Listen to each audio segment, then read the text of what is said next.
Hi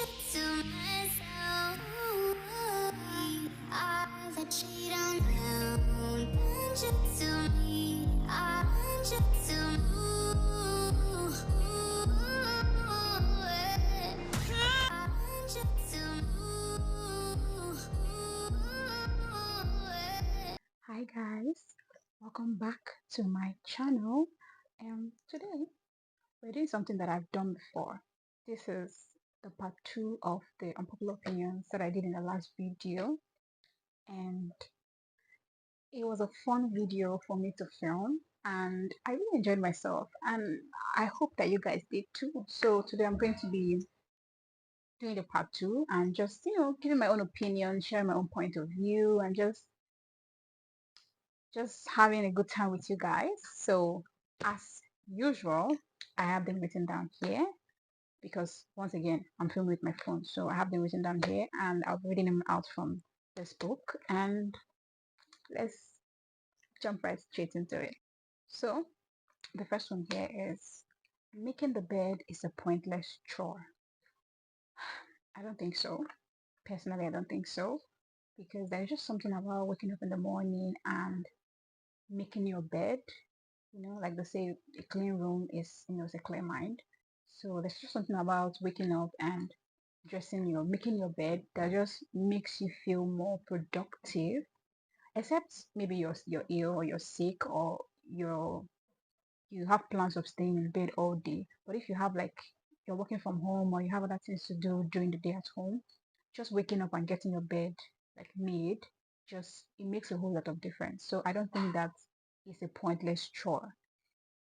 The next one is um, staying friends with your exes is fine and healthy. It depends. What, how did you guys end things off? Was it like a mutual breakup? Was it like a, oh, we are broken up, but we are still friends kind of situation, you get? Or is it like a very toxic, like drama? So, but me personally, I don't know. It depends on how the breakup happened or how the relationship ended. If you guys, it was a mutual breakup, there was no bad blood, there was no like arguments, it was just like, oh, okay, we both decided and realized that, okay, this is not going to work, and we both decide, and you guys both decide to be friends, then that's okay and fine. But if it's toxic, if it was a toxic relationship, then I personally think that you shouldn't be friends with somebody who was a toxic partner.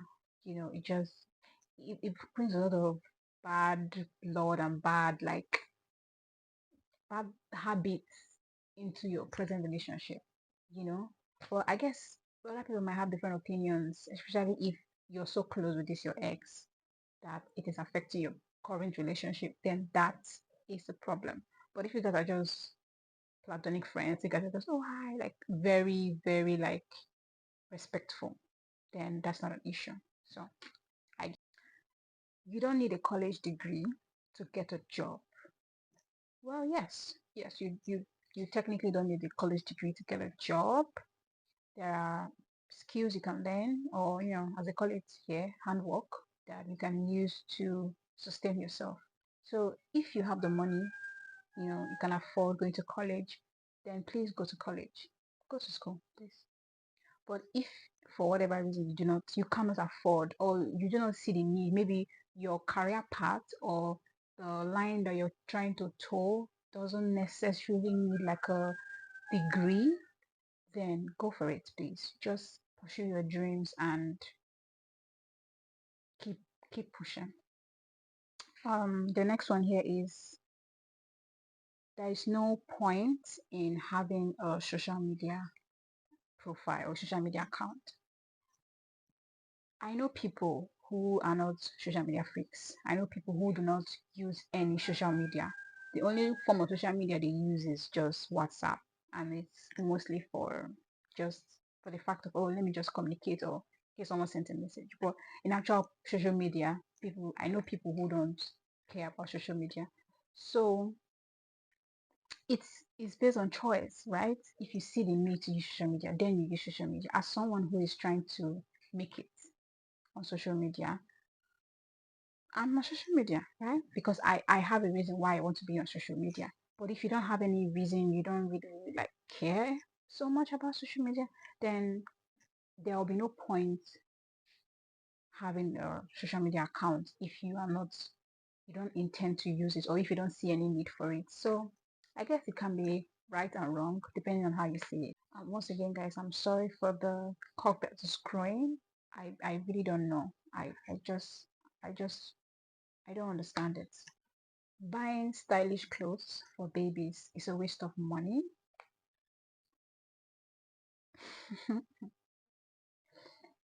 If you're wealthy, right, and you have the money to afford stylish clothes. I mean, your child is a reflection of yourself, right? The way your child looks, or the way your child behaves in public, or the way your child interacts in public or looks in public reflects you as a person, you as a parent.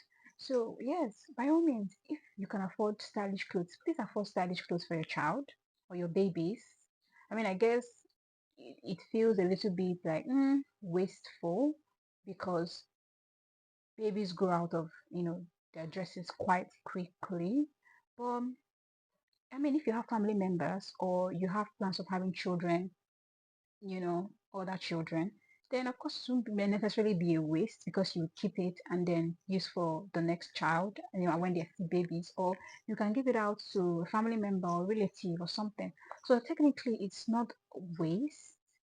I don't think it's a waste. I personally don't think it's a waste. So yeah, if you're a morning person, you're more productive. Well, waking up early does have a lot to do with how much you accomplish in a day. So yes, if you are a morning person and you wake up, not just being a morning person, but being efficient in the morning. Some people can be a morning person, wake up early and not really get anything done. But if you are a morning person and you can get up early and start your day early, it would definitely affect how much you achieve in a day. So yes, it is quite productive. It is quite productive. I would say so myself. Um, Listening to podcasts is more enjoyable than listening to music. For me personally, I think for me it's kind of like a mood thing. There are times when I'm in mood for music and there are times when I'm in the mood for podcasts, right? Especially if I'm strolling or just taking a walk or going somewhere. I like to listen to, to podcasts. Keeps my mind working. Educative podcasts, yeah. For music, if I'm trying to do some chores. I like listening to music when I'm doing chores. It makes me more efficient.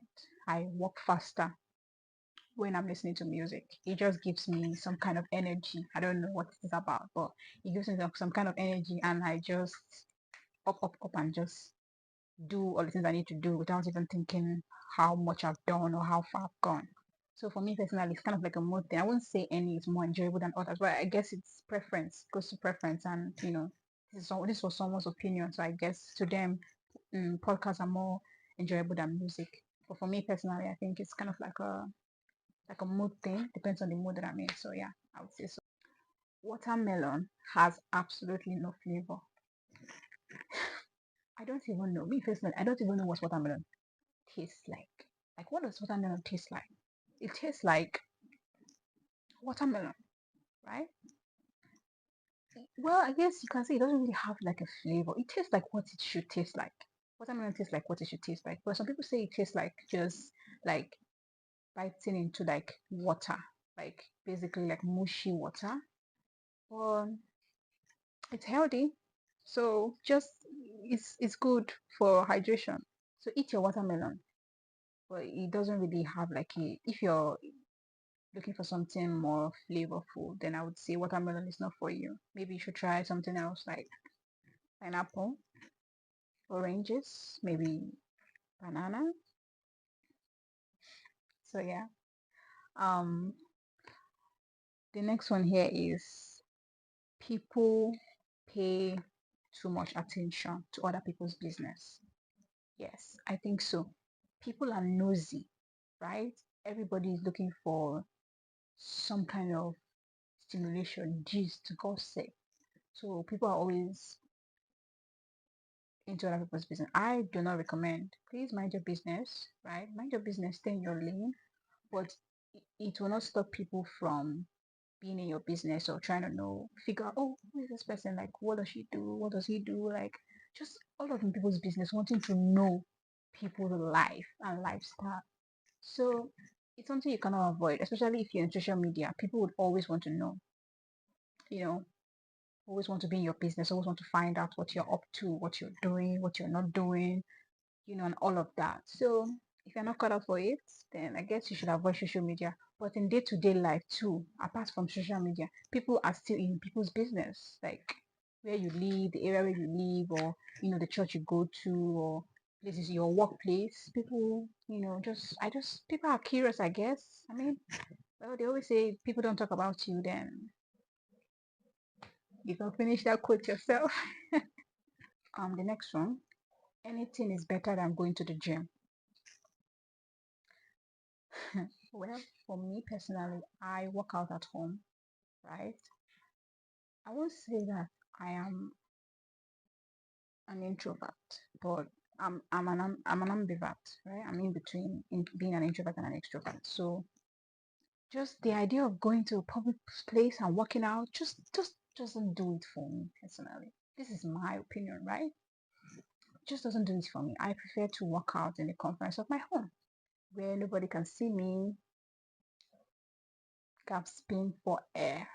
So I guess it's preference, right? If you love going to public places, or if you're someone that likes to work out and socialize at the same time, then going to the gym is appropriate for you. But if not, then the you prefer to either work out at home, or some people even build like a gym in their own apartment, like just have like a little section where they put like the little things that they need for their workout, and they do that. So yeah. The next one, wearing designer clothes does not mean that you can dress well. Me personally, I feel like you really don't need to break a bank to dress well, or dress attractive, or dress like elegant or whatever. Doesn't mean that if you can afford wearing designer dresses, you should not. Nobody should feel bad for enjoying your money. You worked for it. So if you can afford designer dresses, please do. But it doesn't mean that you can dress well. That's what the opinion is saying, that wearing designer dresses does not mean that you can dress well. So you can have all the designer dresses in your wardrobe and not know how to put pieces together, right? So what makes you what or generally what people will make people think that you can dress well is how good you can put different clothing pieces together, not just about the brand of dresses you wear or the quality of dresses you wear. So people can spend less money and look so good, look so elegant, and you're like, wow, where did you get this dress from? And you're like, oh, I got it from here. And you're like, wow, how? Like you look so good. Like you look so good. So technically, it's a 50-50 thing for me personally. So yeah, that's what I would say about that. Long distance relationship is easy with the right person. I personally cannot do long distance relationship. Anything long distance, I just cannot. But I guess it can be easy with somebody who is understanding, who can communicate. Because I feel like for long distance, you guys have to have guys have to be your communication skills have to be top tier for you to survive a long distance relationship, because that's the only way you can feel like you're a little bit closer to each other. So yeah, yeah, I would say so. But it doesn't make it easy. It just makes it more, I don't know. I really don't know the word to use for that. But I feel like people who are in long distance relationships, or people who do long distance relationship or long distance marriages, it's a lot. And I would say that they try. They are really trying, because it's not really easy when you think about it. But yeah. The next one, dating apps is not a good foundation for a relationship. Well, I won't completely rule out the effectiveness of dating apps, I guess. But well, personally, we all know that, dating apps are not really for people who are trying to find something serious, like an actual serious relationship, right? Let's be honest with ourselves. Sometimes we just have to tell ourselves, the honest truth, right? Nobody's going on a dating app and scrolling through a dating app and like, oh, okay, I'm looking for serious, a serious relationship, a serious partner. No one is doing that. People are going there for other purposes, right? But I know there have been stories, so case none that I know personally of, but do your research. There have been cases of people who have met on a dating app and it have actually worked. So you can try your luck. It's 50-50. It goes 50-50 though. Because there are people who might be there who might be there seeking for a serious relationship or might not even be there for a serious relationship and they meet somebody who makes them want to have that serious relationship. So I guess so. So moving on. Um, watching a movie at home is better than watching a movie in the theater.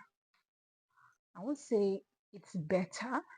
It's more of like you're in your comfort zone, right? Watching a movie at home is like you're in your comfort zone and you can relax, you can lay down, you can I mean I guess now they have theaters where, high class theaters where there's like the chair can pull all the way back. You can actually lie down and like have like a whole moment.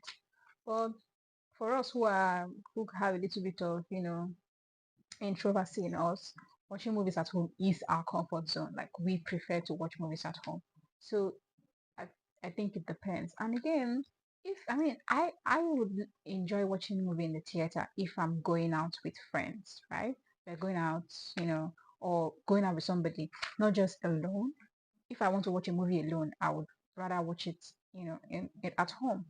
But then again, I feel like the reason why people go to theaters is certain movies that come out are in the cinemas first before they hit any other place. Some movies are just exclusively just in the cinema, so you can't get the movie anywhere else. So if you love an actress so much and you want to watch that movie, or you watch a movie, you love a movie so much and you want to watch that particular movie, then you have no choice than to go to the cinema.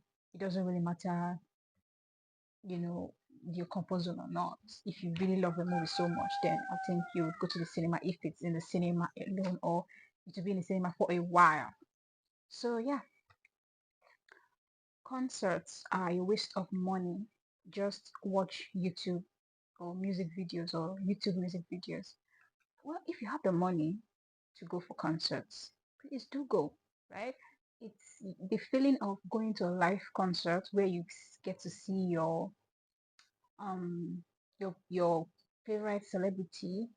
The feeling is different from when you're just watching like already pre-recorded and edited music video, and then when you see them on live performing. Most people prefer live performance to actual like music videos.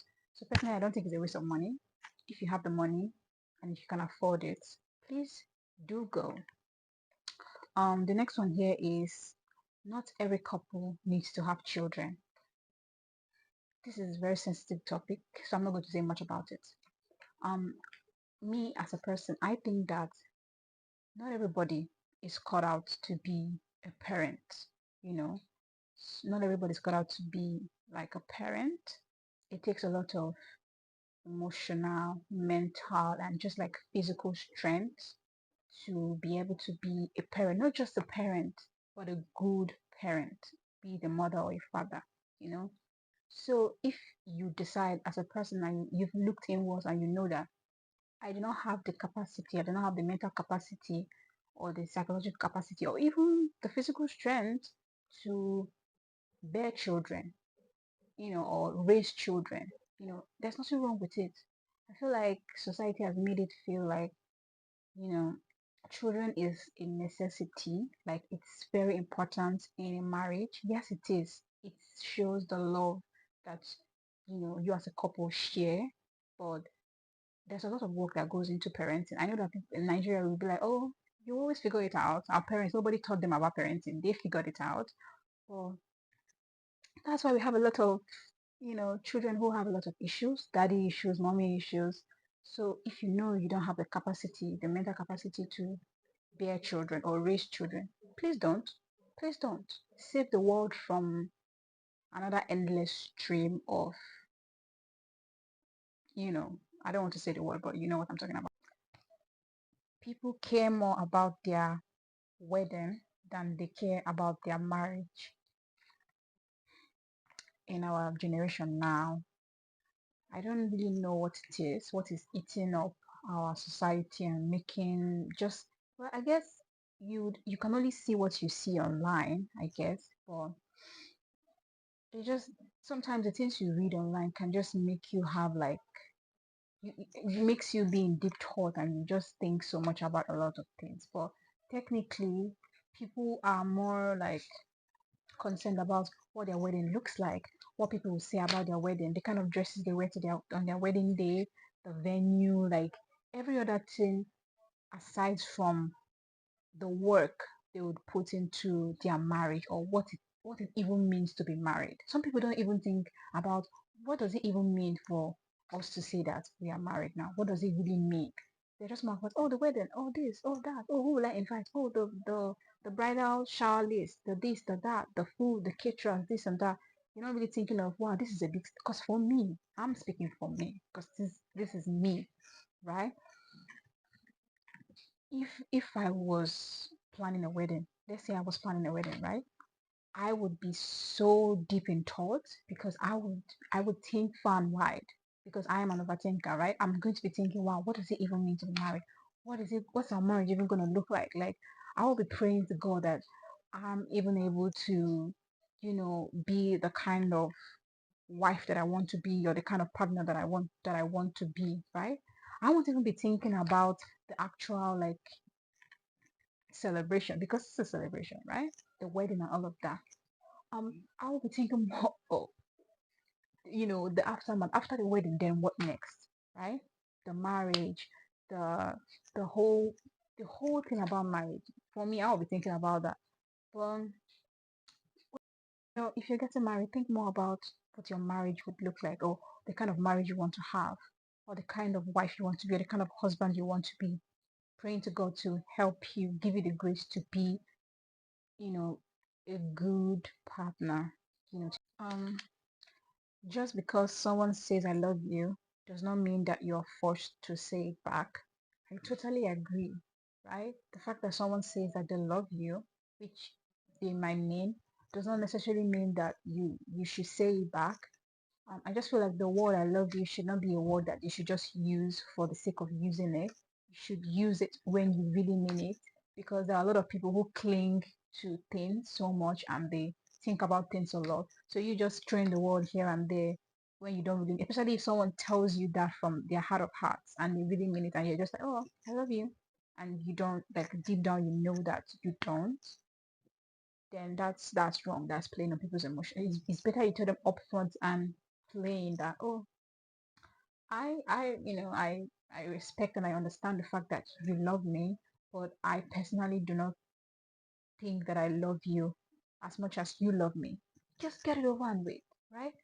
Just get it over and with than just saying, oh, I love you too, and you guys are you're just wasting your time when you really don't. There's no need.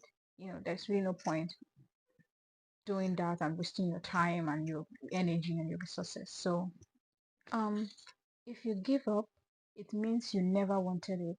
Well, yes, that's true. If you really, really want something so much, so badly, you would really fight and work for it, regardless of the shortcomings or the bridges that might come the way. You would find a way to make it work. So yeah. The next one is there is no such thing as a honeymoon phase. Yeah, personally, I don't think there's anything as a honeymoon phase. If you guys love each other, you love each other. There's no such thing as oh, that's our honeymoon phase or we're in the honeymoon phase. Like, and after that, you go back to your cold war. If you guys love each other, every day of your life in that relationship or marriage is going to be a honeymoon phase. So personally, I don't really buy the whole honeymoon phase. It's just an excuse to say that your love is fading or your love is dying, right? If you love each other through it all, like forever. Why does it have to be like a certain phase and no phase and all of that? I don't buy that. I personally don't buy that. So many people are desperate for love that they forget to love themselves and learn themselves. This is sad, but this is true. The funny thing is that when you're like desperately seeking for love or searching for love, you might be searching in the wrong places, and the person that you find at that time is really not the one for you. So sometimes you need to like take a breather, right? Just love yourself enough to enjoy your own company and not be desperate for like love and all of those things and attention, and just know that okay, the right person will come for me, right? I would attract the right person, and at the right time, I would find someone. So the time frame of you being single is a time for you to reflect on your life, reflect on your past mistakes or whatever, and just learn to love yourself and just learn new things about yourself, discover new things, and just be happy. And guys, on that note, I hope you guys enjoyed this video. Please don't forget to like, comment, subscribe. Welcome to the family. And I'll have to see you guys in the next video. And you can tell me in the comment below the kind of videos you want to see. If you love my sit down video, you can tell me down below the kind of video you want to see next. And with that, guys, bye. See you next time.